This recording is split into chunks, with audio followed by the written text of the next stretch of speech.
Well, what I want to do today is I want to look at not the concept of argument, but to look at a particular argument. In fact, the only argument in the Gemara, there's not between two rabbis, but it's between two schools of thought.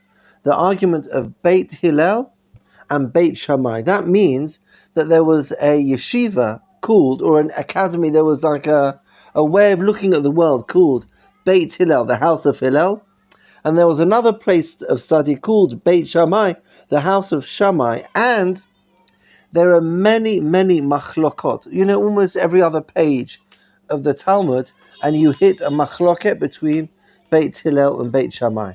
So it seems, and many people try to figure out what it might be, that there's a world view of Beit Hillel, and there's a world view of Beit Shammai. And the world view of Beit Hillel means that because they look at the world this way, therefore, when they come to a machloket, when they come to a situation, they'll say this is the resolution. And there's a worldview of Beit Shammai that when we come to a situation, this is the solution. And really, it's not that they have 200 machlokot, they really have one big machloket. And that one big machloket sort of expresses itself in 1,000 different places. So there are lots of people that try to figure out what is the big argument. What are they arguing about? What's the argument between Beit Hillel and Beit Shammai? And we're going to look at one possibility to explain every machloket between Beit Hillel and Beit Shammai. Is that clear? Yeah. Okay. Now, one of my rabbis, there's a rabbi called Rav Moshkovitz, and he's a Rosh Yeshiva in a place called Midrash Shmuel. And he always used to... another place. It's in Shari Chesed. Yeah, I have a friend. I was only there once for a summer, but I know that he says something that was very, very important when you study an argument, and that is, arguments, in order for an argument to make the cut in the Talmud, it has to be an argument about an idea. You know, sort of, if we have a debate about which bus goes from here to Bet Shemesh, so that wouldn't make the cut, because one person's right and one person's wrong. You just need one knows and the other one doesn't know. You know, one has information, the other one doesn't have information. An argument can't be about a fact that you could check up, because if you could check up, that argument wouldn't make the cut. But if there's an argument about an idea, like one says Yirat Hashem is more important, and the other one says Ahavat Hashem is more important, for example, so that's an argument that we can really think about, because that's ideas clashing. So whenever there is an argument, you should always look for the idea. Now, what's the point of what's the issue upon which these two people are arguing?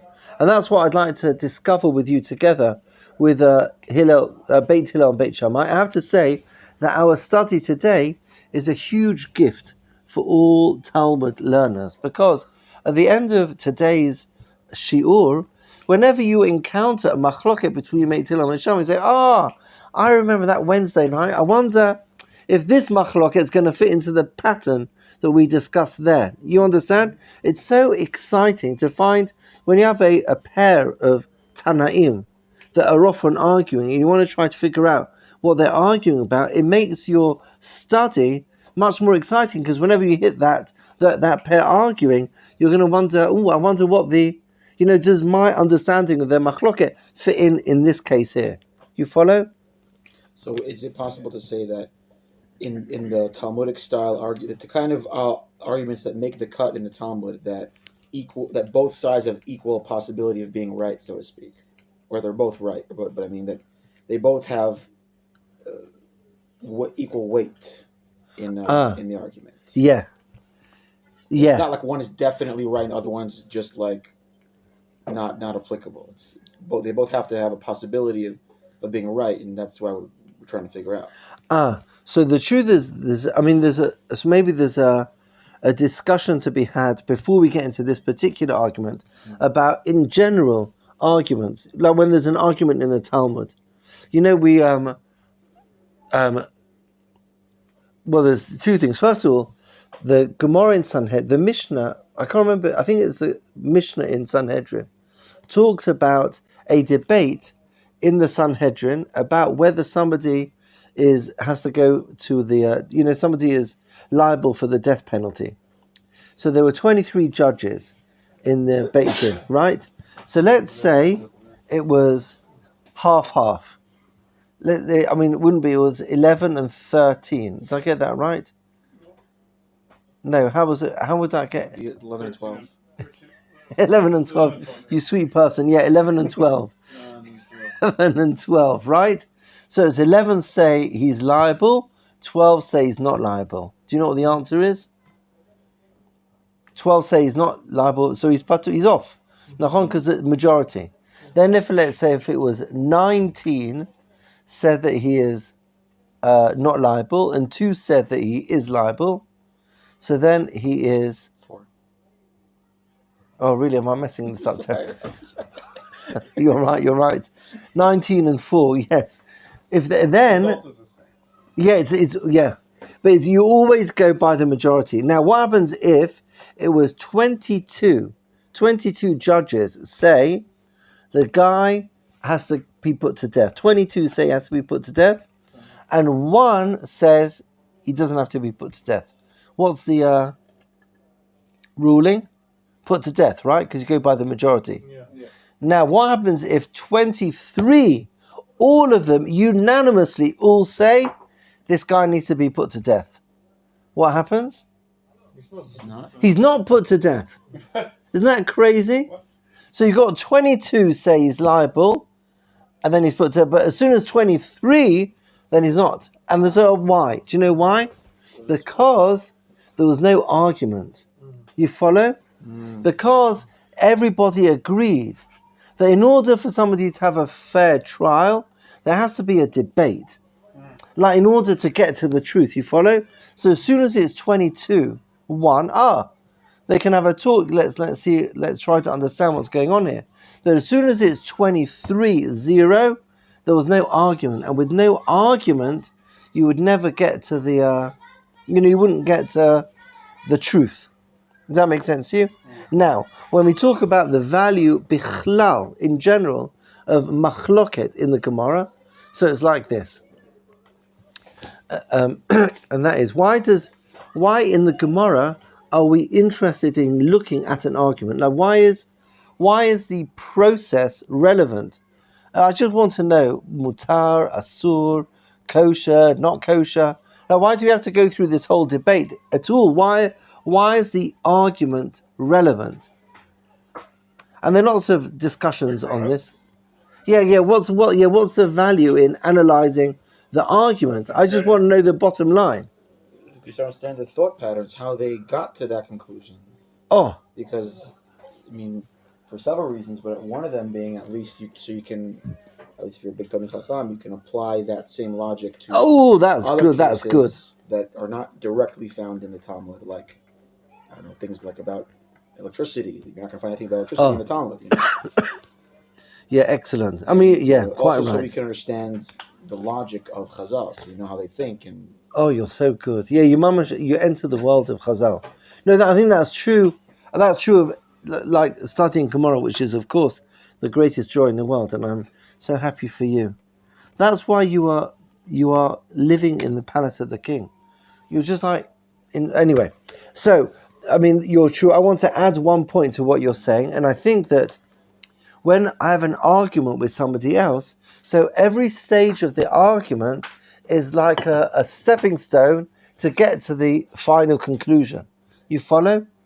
So I'll give you an example from a different context, but it doesn't really. It sort of makes sense in a totally different context. Let's say you decide that you want to make aliyah, right? And you're back in the country that you come from, and you'll tell your friends, I had this idea. I think, Israel is a place for me, or Machon Meir is a place for me, right? Now, if everybody around you says, oh, that's excellent, I hope you have a great time. So then you'll go with the blessing of everybody else. But you'll miss something that if somebody says to you, why are you going? somebody challenges you, so then you develop a deeper, perspective on why you're going. So if everyone, you say, I'm going to study in Shiva, and everyone says, well, that's amazing. But then the guy, says, are you crazy? Why are you doing that? Get on with your life. And you say, no, I need to explore. I need to understand stuff. I'm at a unique turning point in my life, and I have this opportunity to deepen my understanding. I'm forced to vocalize things that I may have known, but the argument forces me to articulate them. You follow? So sometimes the counter argument allows articulation and perhaps even a deeper understanding of my position, because I had to defend it against somebody else. You follow? But all these comments are general comments about the value of arguments in the Gemara. But then we'll get to our particular argument. Was someone going to add? Were you going to add something, Zachariah? Yeah. Somebody disagree with Zachariah. No, I'm just getting my feet wet in the Gemara, getting. I'm so happy for you. People. But as far as what I can see from Abaya argues not because he thinks that he's right, is that he wants the other person to clarify and refine their opinion. And sometimes they even say that. Sometimes people will argue saying, you call it devil's advocate nowadays. Meaning I'm not arguing my position, I'm arguing somebody else's position in order for you to lechaded, to sharpen your exactly. Yes. Abaye and Rava is a perfect pair. Abaye and Rava are often arguing. That's another pair. So you want to understand the world of Abaye, the world of Rava, who's Abaye, who's Rava, in order to understand what brings them to their arguments. Everything clear until now? Okay, so today we're going to argue that it's the only argument that I'm aware of that's between schools as opposed to between people. So obviously Abaye had a yeshiva and Rava also had a yeshiva. But the argument between Abaye and Rava is not stated as Beit Abaye or Beit Rava, but here Beit Hillel and Beit Shammai is between two schools. So, but before we get into the arguments on the schools, I want to start just by getting to know the people. So I want to introduce you to Hillel Hazaken, and then we'll meet Shammai Hazaken, and then we'll meet their first argument, and then we'll look at the arguments, and we'll try to understand what they're arguing about. And then at the end, there's an excellent book that I'm sure is translated here. A big Talmid Chacham here in Yerushalayim called Rav Zevin wrote an excellent book called L'Or HaHalacha. And in his book, L'Or HaHalacha, he has a chapter called Beit Hillel and Beit Shammai. And he has a very interesting explanation of their argument. Okay. So Hillel was a very interesting person. Hillel was born in Batam. Draw comparisons, but if you think of world Jewry today and world Jewry during the Second Temple period, after the exile, after the destruction of the first Beis Hamikdash, and the Jewish people were sent to Bavel, not everybody returned to build. Ezra and Nehemiah, and before them, Zerubbabel. Not everybody came back with them, and there was a large Jewish community in Chutz La'aretz during the time of the second Beit HaMikdash, and Hillel Hazaken was part of that community. That's where he lived. But Jews continued to drip in, like now, Baruch Hashem. Even though, it wasn't a static. There were Jews that would move from one country to the other, and Hillel Hazaken was one of the Jews that made Aliyah.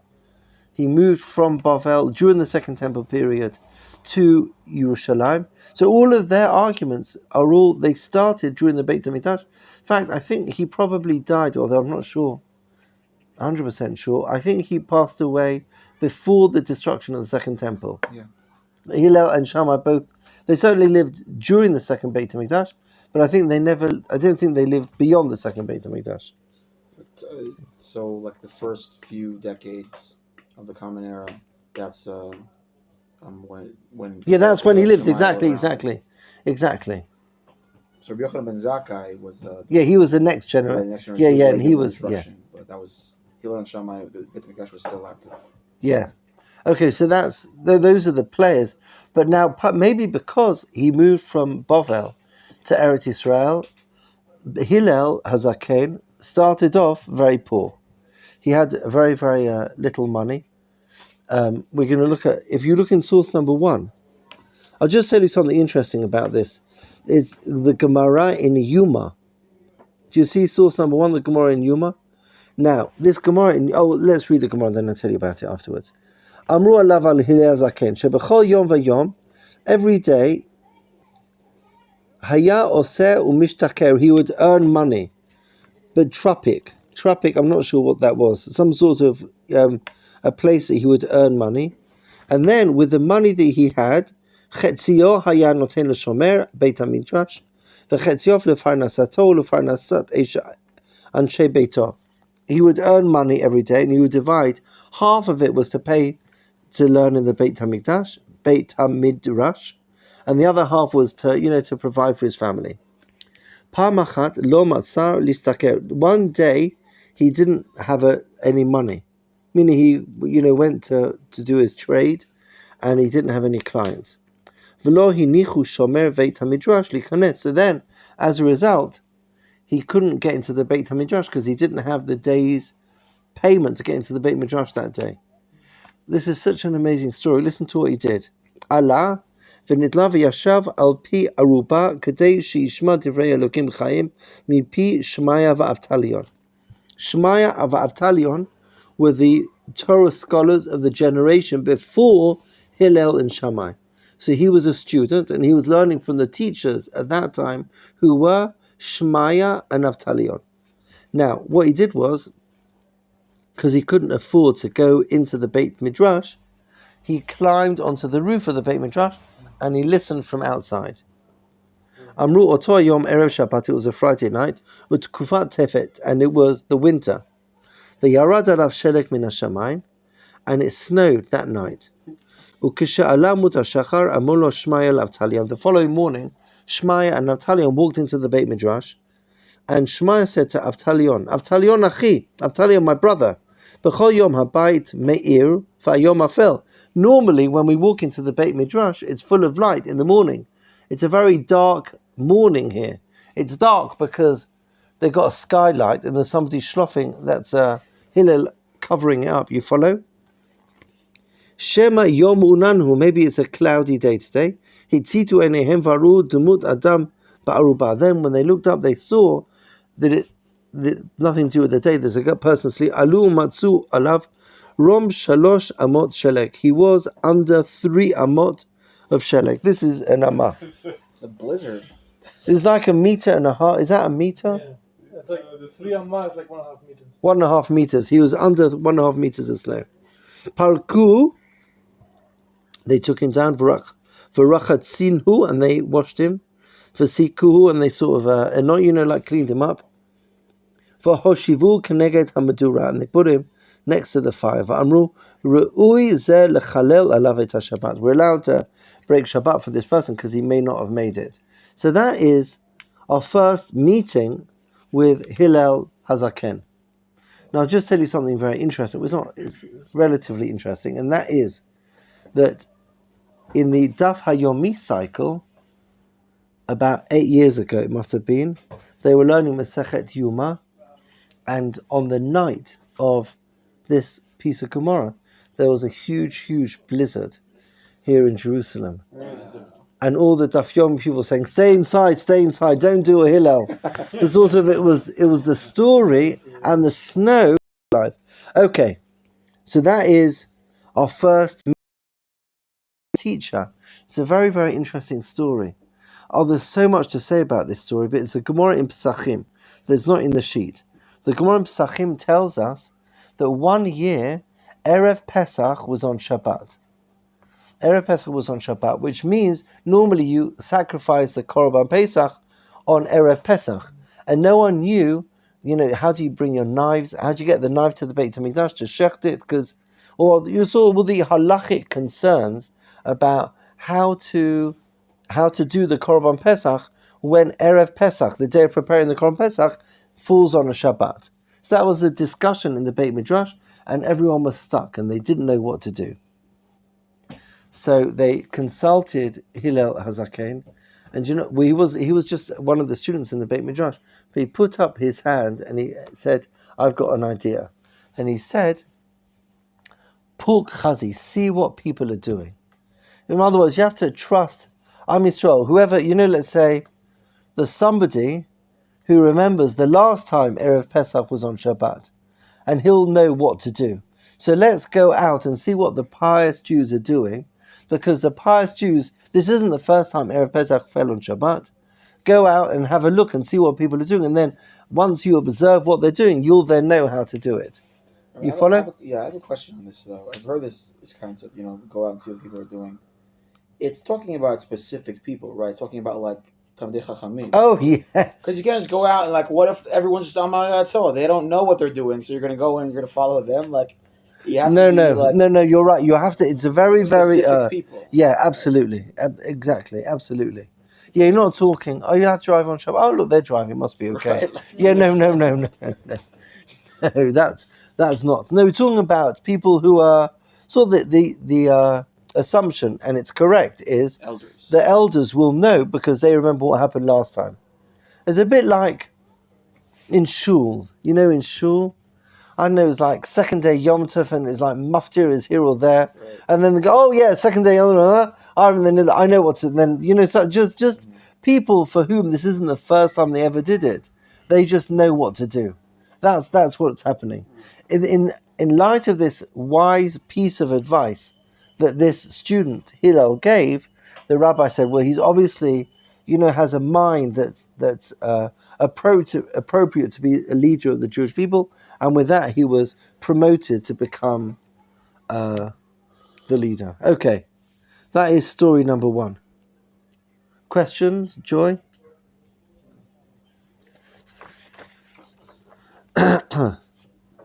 Okay. I'll tell you one other. I think we've discussed this other story about Hillel HaZaken. But I think you know this story. He was a very poor person, as we saw. Although I feel a bit bad for Shammai.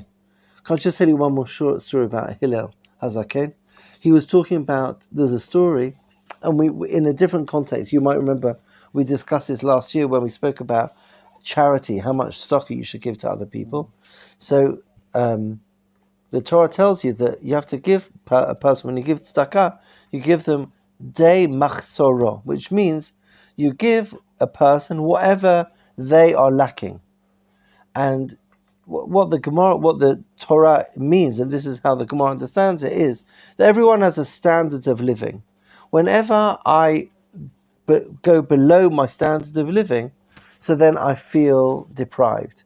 So if I'm used to having, sort of like a steak every night in the most expensive restaurant in town, if that's my supper, and then one night I can't afford a steak and I have to buy chicken instead, so the rest of the world think, wow, that's amazing, but for the person that's gone down, that feels like they're deprived. You follow? Meaning poverty is defined by the person.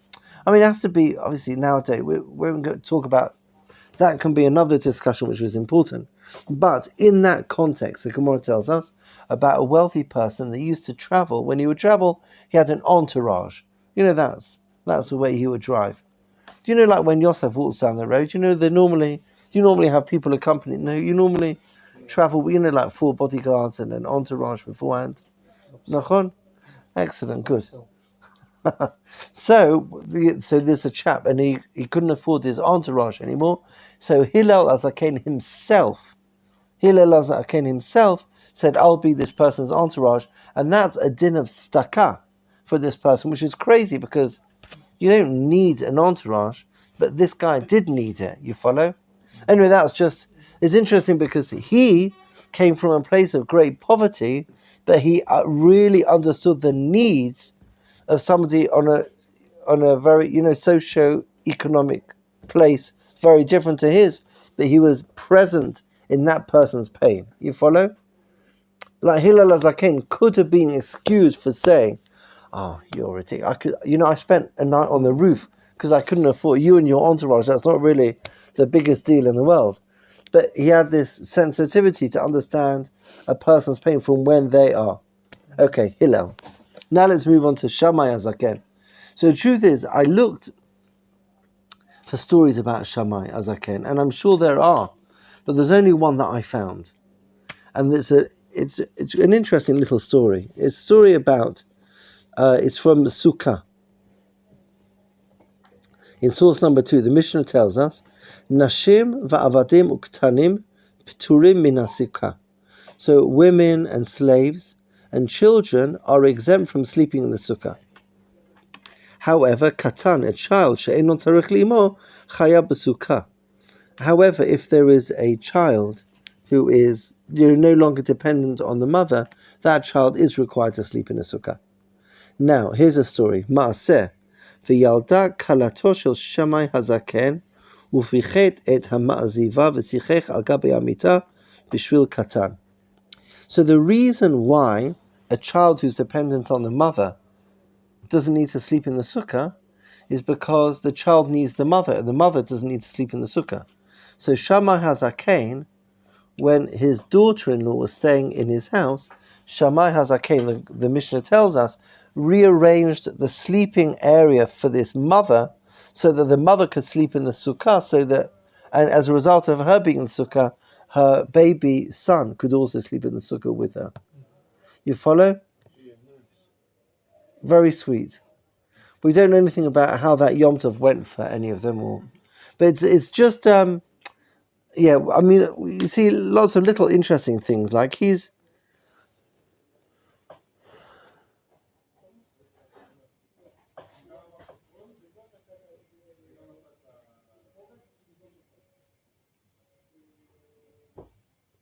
Okay, we'll leave that story. I mean, there's maybe we'll go on to source number 3, and then we can understand source number 2 a little bit better. You follow? Now that we spoke about Hillel, and I apologize very briefly about Shammai as well, let's speak about their first interaction.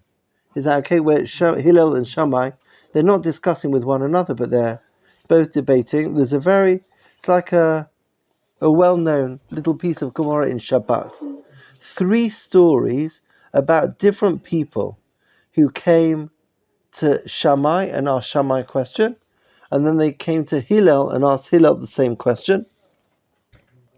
And the way that Shammai responded was entirely different to the way that Hillel responded. You follow? Now, the most famous and the shortest of the 3, and because we haven't got all the time in the world, we'll go only on that one. So, source number 3. Okay. Nochri echad sheba lifnei Shammai. A non-Jew came before Shammai, and he said to him, "Convert me, Gaireini, al menat shetilamdeni kol haTorah kula kashani omed al regel achad. Teach me the whole Torah whilst I'm standing on one leg." Do you remember this story? Have you heard of this story? Now look at this. Dechafo ba'amat habinyan shebiyado. That's a very interesting detail. Dechafo means he pushed him away. But what did he push him away with? Amat habinyan shebiyado. He was holding support beam for a building. Yeah, like amat habinyan. He was holding some support. Yeah, exactly. He was amat habinyan. Some sort of. He was involved in building, right? Yeah, he was involved. Yeah, he was obviously in the middle of doing something in his house. Amat habinyan, and amah can either be like a material, or it could also be a measuring tool with which he's doing his building. But it's certainly not irrelevant to the story. You follow? I mean, it's interesting that he chased him out with a precision instrument, perhaps saying to him that you have to be real here, mister. It's not possible to teach you the whole Torah when you're standing on one foot. Like, he's a very clear-cut sort of person. Shammai Hazaken. Maybe this precision instrument is an indication that he is more of a mathematician and less of a poet. You know what I mean? let's say you could see whilst I'm standing on one foot, teach me the whole Torah. You could see that as if I read it literally, that's impossible. But if I understand it as a declaration, then I would look at it differently. You follow? So when the same person went to Hillel and he said Balifnei Gaira, and he converts him, Amar lo, and then Hillel said to this non-Jew, Da'alcha, that which on you, sonny, that which you don't like, lechavrecha lo ta'avid. Don't do that to anyone else. Zuhi kol Torah kula. That is the whole Torah v'idach, and the rest. Pirushahu is only to understand that concept. Zil gemor. You go and complete it. So it's sort of like the engineer's answer and like the poet's answer. You follow? Like the engineer will say, "Are you crazy? That's impossible. Go away." And the poet will give him, sort of. And okay. Now, what's important, I would say, based on this little story, is that it's not that one is strict and one is not strict. Often Shammai is stricter than Hillel. It's not about being strict and not strict. It's about being precise and not precise. Or, I don't know, we're sort of getting something. Okay. Rashi on that Amat Hamayim, by the by, which I got over here, but I didn't give it to you, sorry. It would make it too long. Amat Hamayim, he says, Modedim bo orach habinyan. It was a measuring tool to measure the length of the building. Shayu kotzetzim im ha'omanim kach v'kach amot v'kach v'kach damim. They were like, like when you would buy. Do you ever do that here? In Israel, they sell tablecloths. A roll. Have you ever seen like these big rolls of tablecloths in Meir Sharim? And then you buy like 3 meters. Yeah, and then like you pull it, so the amat habinyan is a measuring tool to buy materials with which to build a building. So I need like 4 meters of wood. I'm such not a builder, so I wouldn't understand very well. So you're measuring materials. That's what the amat habinyan is. A yardstick. That is exactly it. Oh, you're such a superstar. That is exactly what it was. They didn't have yards, but the amat stick. The amat are basically yards because an amat is 18 inches. So 2 amat is a yard. It's like literally a yard. Yeah, very good. Maybe a half yard stick. Or yards, unless it was yards stick. No, well. Then it would be 2. Then usually you only have 1 yard in a stick. Okay. Okay, thank you for that. You're always a fountain of knowledge. Thank you very much, Zachariah. Okay, so we met Hillel, we met Shammai. I've got one example of a Machlokot here, but I've got a few more. Does anyone here know any examples of an argument between Hillel and Shammai? Oh, yeah, go on. I'm not sure which one is which, but Beit Hillel or Beit Shammai says that if you finish eating in this room, you have to say Birkat Hamazon in here. But if you go somewhere else, according to another source, you have to say the Birkat Hamazon in there. Uh-huh. So they have a Machlokot. And nowadays we're following Beit Hillel, if I'm not mistaken. Whenever you go, let's say I eat here and I wanted to say Birkat Hamazon, but I have to go. Right. I can say Birkat Hamazon in the bus. Excellent. But the other part, it says whenever you finish eating, that's where you do the Birkat Hamazon. It's like, let's say you go away and you forget your wallet, you have to come back to pick up your wallet. It's like, so Hashem is more important than your the wallet is more important than Hashem. Very good.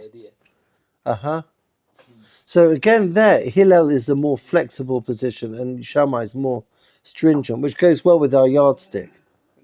That was good. Any other arguments? Yeah, if you're leaving food on for Shabbat, or leaving something on the stove for Shabbat and it's prepared, Shammai says you can only leave on hot water, and Beit Hillel says you can leave on hot water and hot food on the stove. Oh, that's a good one.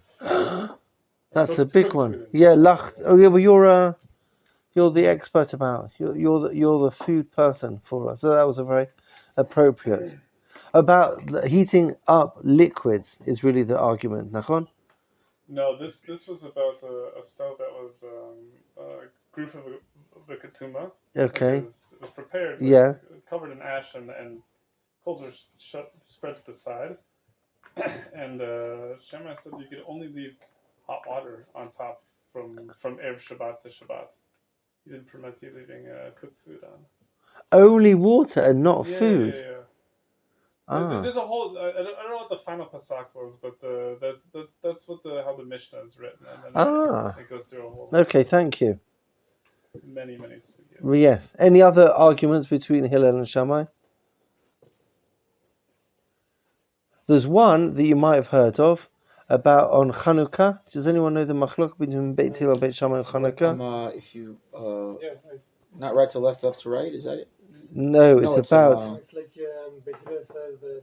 To increase the cadence. Yes, very good. Shammai says you have to start with 8 or 9 and then increase every day. Correct. Yes, that's a very interesting argument. A very odd argument because if we go back to our arguments have to have an idea. Okay, that's Any other arguments between Beit Hillel and Beit Shammai? There's a Machlokot on Havdalah. When you make Havdalah on Motzei Shabbat, whether you say Borei Mo'orei Ha'esh, or which is the bracha that we make, Borei Mo'orei Ha'esh, which is in the present tense. God creates flames of fire, Borei Mo'orei Ha'esh. And Beit Shammai you say Bara Ma'or Ha'esh, that God created the original flame. When we make the bracha, we're making the bracha on this flame here and now. We're making the bracha on the original flame when God created the world. Because the reason why we make a blessing on the flame on Motzei Shabbat is on the first day of creation, God created light. So am I making a blessing on that light, Beit Shammai, or on this light here, which is Beit Hillel? There's another argument between Beit Hillel and Beit Shammai about what was created first. Was the heaven created and then earth, or was earth created and then heaven? Beit Hillel say earth then heaven. Beit Shammai say heaven then earth. First pasuk. Shemaim comes first. Yeah. Right, that's Beit Shammai's. Yes. Is that Beit Shammai or Beit Hillel? That's Beit Shammai. Oh, okay. Yes. Yeah, but I think it's really based a lot on how do you understand the word Bereshit. Because Bereshit is such a complicated word to translate. And the way you translate the word, understand the word Bereshit, would have an impact on whether the order is relevant or not. It may not be chronological. There's one argument in source number 4, which is actually pertinent, because our son, Be'ezrat Hashem, is getting married this week. There's an argument between Beit Hillel and Beit Shammai about what to say at a wedding. If you go to a wedding, Keitzad Merakdin Lifnei Hakala, how are you supposed to dance in front of the bride? Do you know this? It's a song. Do you know this song?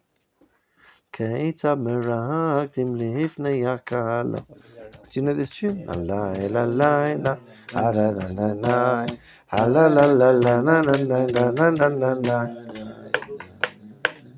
Ha la la, my la la na na na na, my na na na, I la, I la la na na na na, I la la na na na na.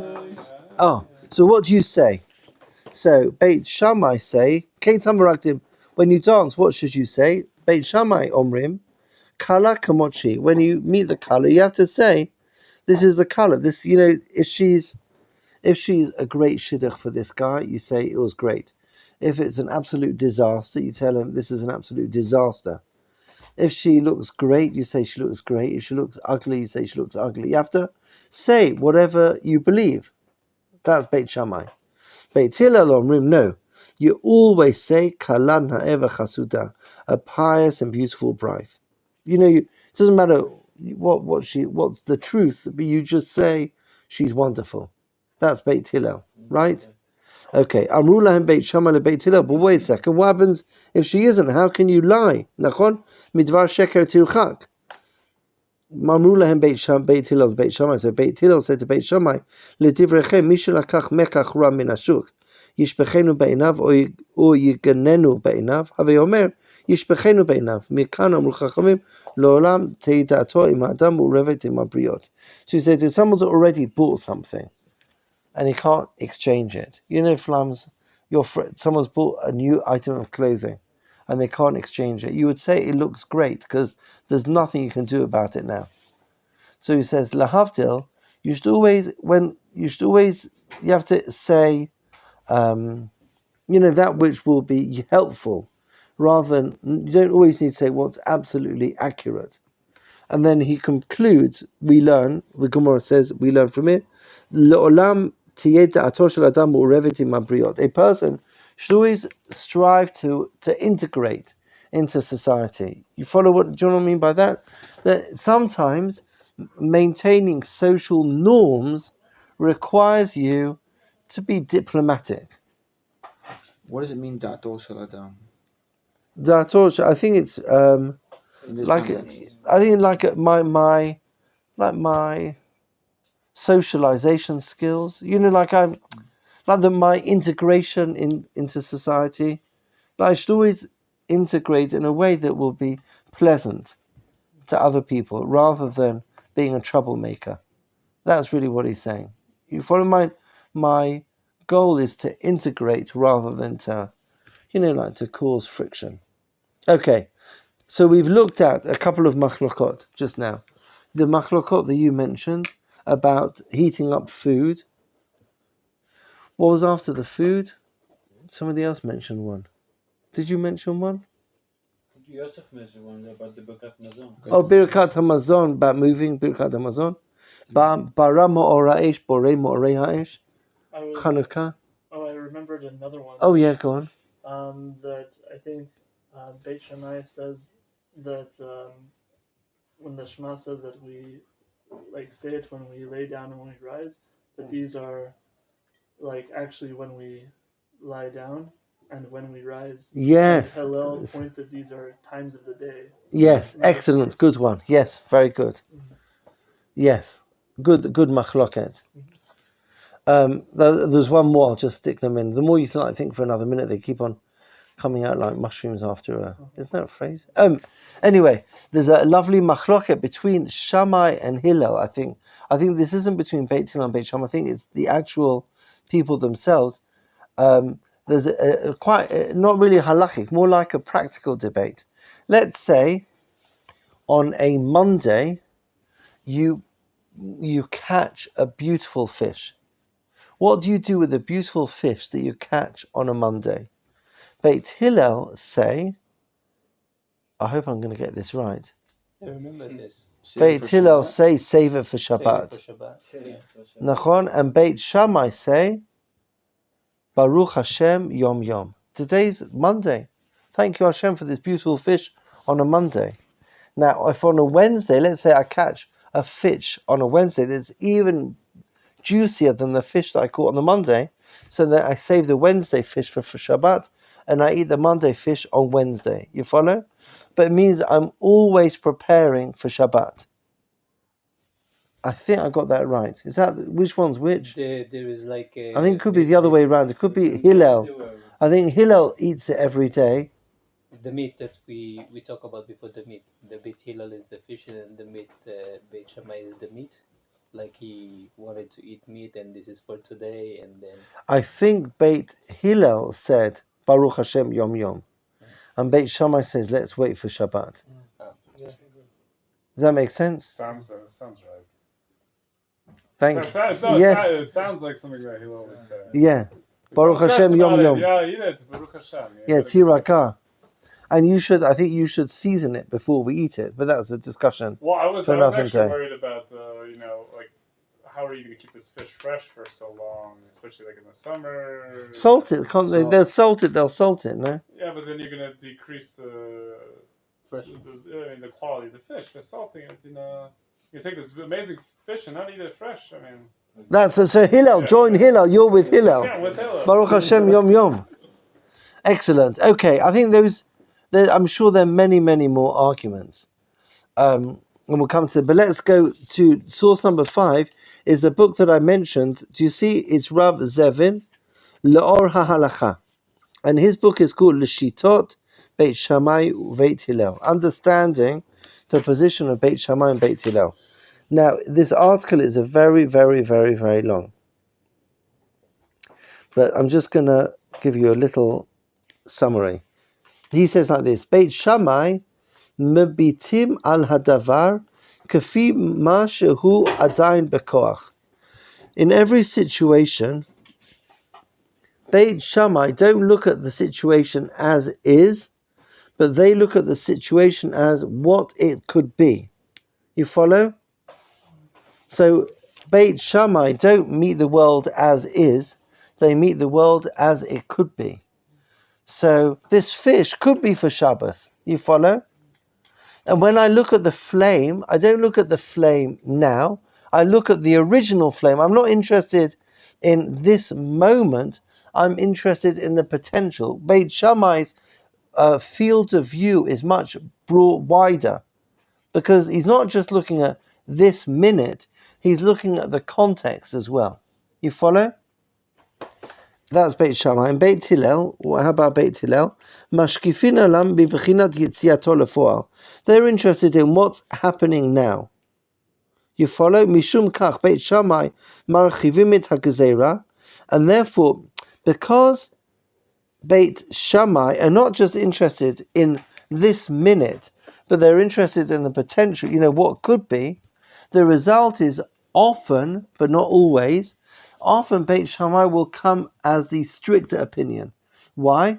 Because they're not just interested in this moment, but they're interested in what could happen, in a wider context. And Beit Hillel will be a more lenient position, but it's not that one's strict and one's more lenient. One is focused on this moment, and that's what the Havdalah, I think, is a good example.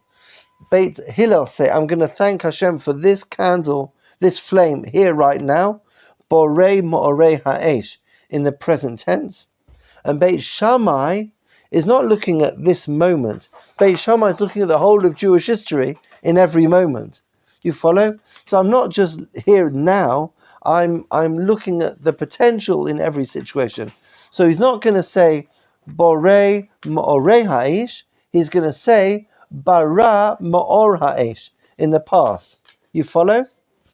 Okay, that's one argument. I just want to explain one more argument that I think explain that then with that you'll understand the two positions better, and then we'll explain all the other Machlokot. Let's go now back to Chanukah.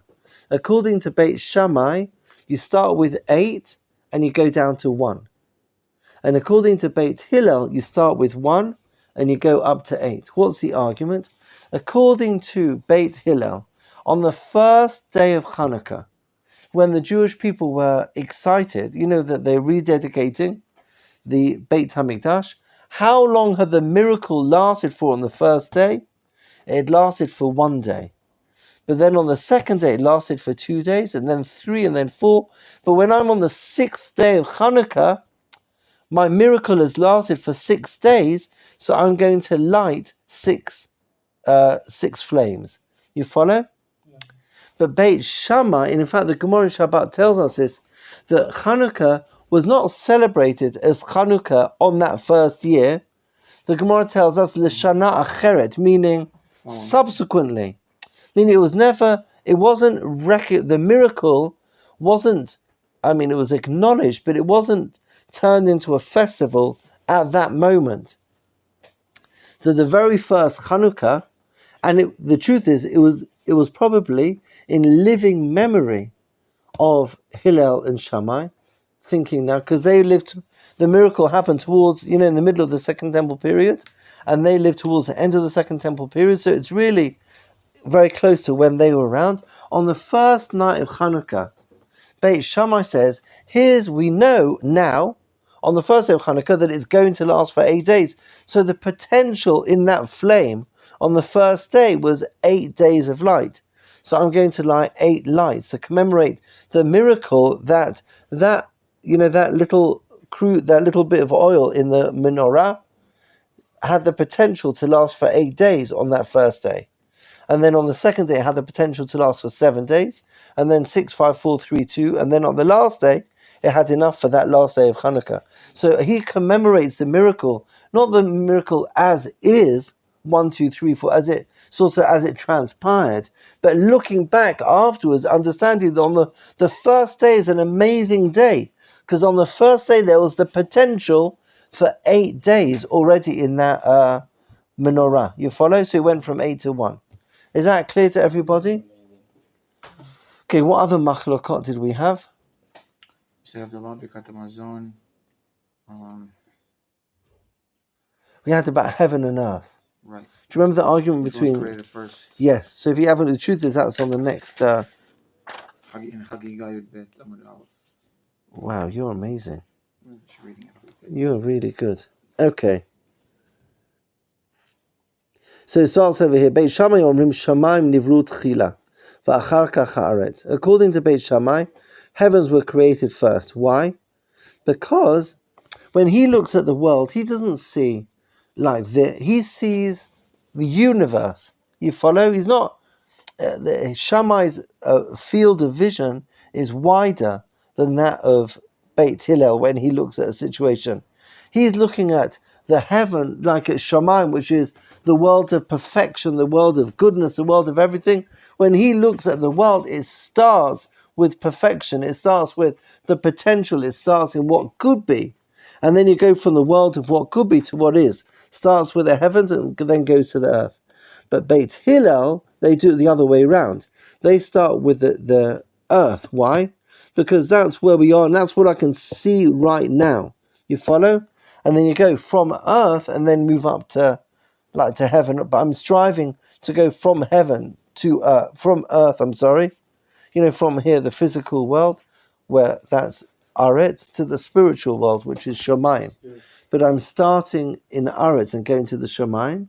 But Beit Shammai is starting in Shamayim, going down to the Aretz. Does that make sense to you? You follow? Any other arguments that we need to explain? I can't fit yours in. About yours. So how's your one about the water or the food? Well, it was stricter in my case. I don't know. Yes. And yours about Birkat Hamazon. Okay. That I suppose Hillel, when it comes to Birkat Hamazon, he's focusing on the here and now, right?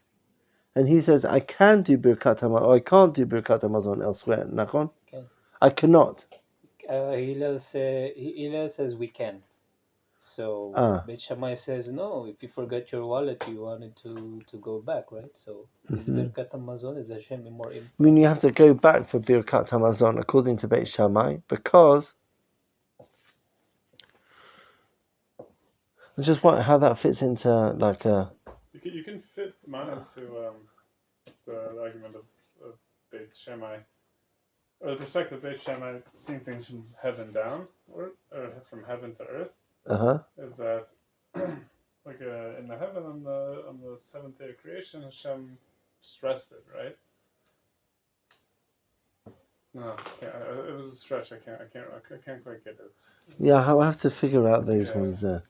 There are. The truth is, in the Zikin, there are a couple of arguments between Beit Hillel and Beit Shammai. In general, Beit Hillel's focus is right here, right now. That's what's the situation right here, right now?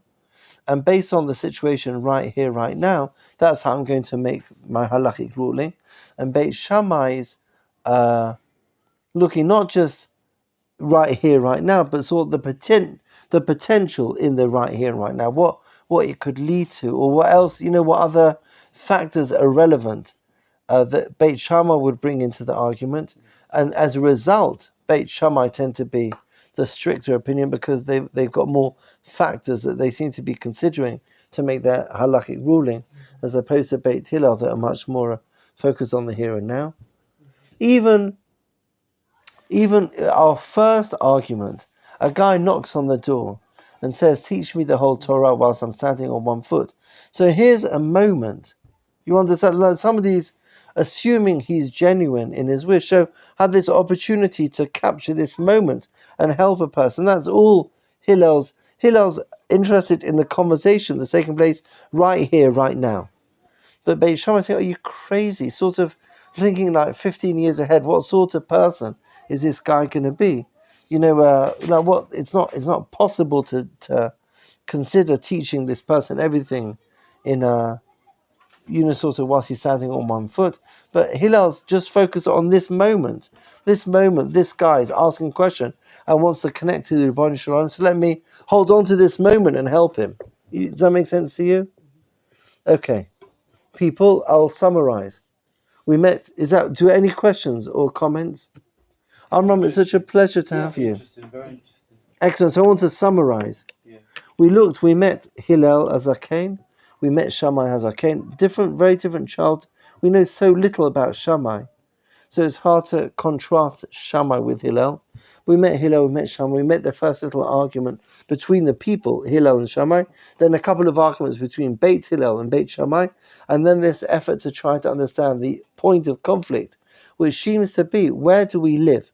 Do we live in this moment, and then I make my halachic decisions based on this moment, which is really the Hillel approach, Beit Hillel, or the Beit Shammai, that don't look at just this moment here and now, but look at the wider context of where I am now and see how that might make an impact on my halachic ruling. Joy, happiness, Yishar Koach. We'll pause there then. Yishar Koach.